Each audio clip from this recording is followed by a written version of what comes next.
नमस्कार मित्रांनो, तर आपलं स्वागत आहे माझ्या एका नवीन व्लॉगमध्ये।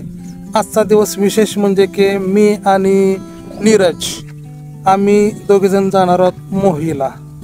मोहीला काय आहे तर मोहीला आहे महालक्ष्मीचे मंदिर। तर महालक्ष्मीच्या दर्शनासाठी आम्ही दोघेजण जाणार आहोत।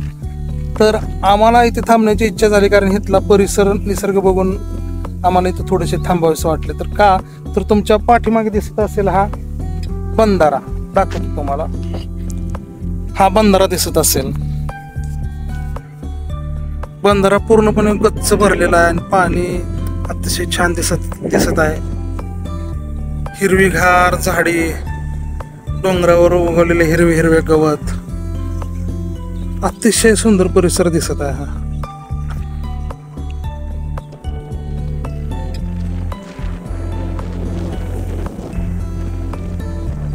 नील हुडकत आहे, काढत आहे काटेरी हिंगणी।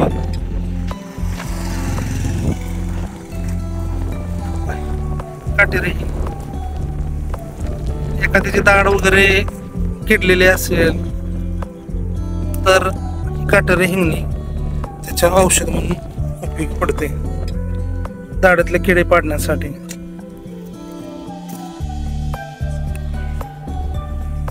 तर अशा प्रकारे चला जाऊया आता श्री महालक्ष्मीच्या दर्शनाला।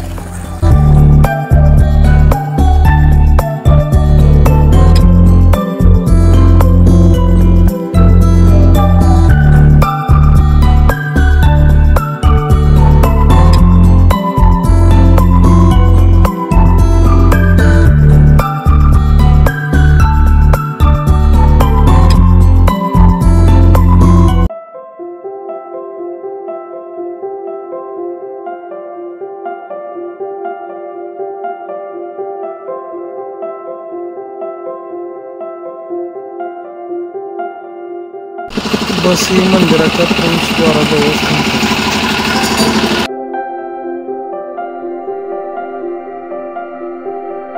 मोहीमधील श्री महालक्ष्मी मंदिराचे हे भव्य दिव्य असे प्रवेशद्वार मनाला आकर्षित करते।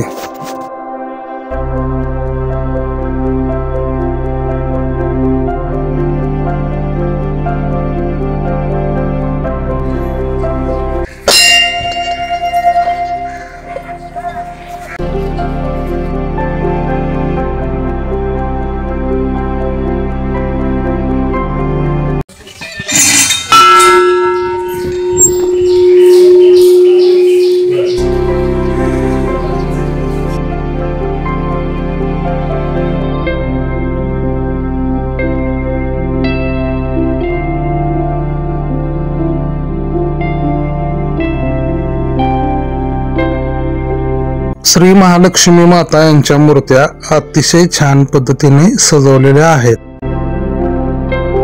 त्यांच्या दर्शनाने मन अगदी प्रसन्न होऊन जाते।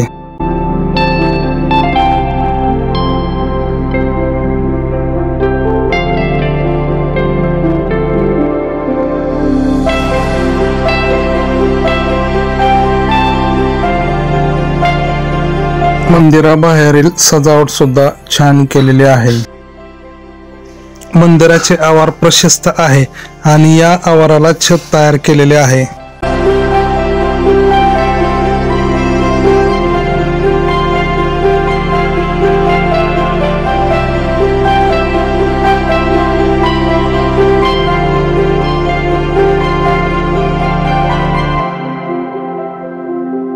मंदिराच्या उजव्या साईडला मोठमोठी वडाची झाडे आहेत।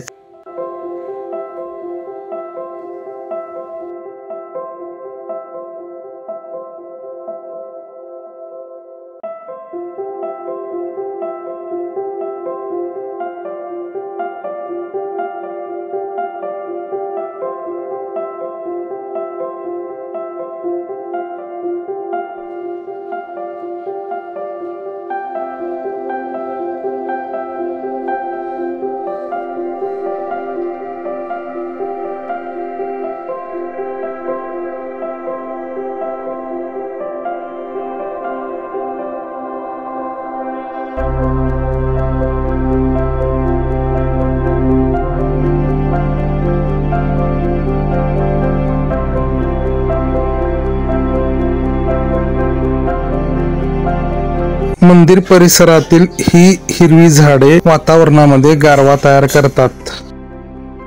मंदिर शिखराचे काम अतिशय कोरीव आहे. तर मित्रांनो, अशा प्रकारे आपण आता मोहीमध्ये महालक्ष्मीच्या मंदिरामध्ये आलेलो आहोत. तर मंदिर एवढं छान आहे. मंदिराचा परिसर, इथं लावलेली झाडे असू दे, इथं बसवलेली फरशी असू दे, अतिशय सुंदर रीतीने मंदिर बनवण्याचा प्रयत्न झालेला आहे. तुम्ही पाहू शकता.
तर अशा प्रकारे आपण मोहीमधील महालक्ष्मी मंदिराचे दर्शन घेतले आणि तेथील माहिती घेतली. आणि हे मंदिर अतिशय सुंदर असल्यामुळे इथे आम्हाला ब्लॉग बनवण्यास सुद्धा खूप मजा आली. आणि हा मंदिर परिसर तुम्ही पाहू शकता किती सुंदर आहे. हा त्या आल्यानंतर खरंच जाण्याची इच्छा होत नव्हती, कारण मंदिर परिसर असू दे, आवार असू दे, तेथील झाडे असू दे, एवढं सुंदर रीतीनं अशा मंदिराच्या ट्रस्ट जे आहेत किंवा संस्थान जे आहे त्यांनी बनवलेलं आहे. खरंच त्यांचं कौतुक करावं तेवढं कमीच आहे. तर अशाच प्रकारचे माझे वेगवेगळ्या प्रकारचे ब्लॉग येत राहतील. तर ते पाहण्यासाठी तुम्ही माझ्या या चॅनलला सबस्क्राईब करा. आणि हा ब्लॉग कसा वाटला ते तुम्ही मला कमेंट करून सांगा. धन्यवाद.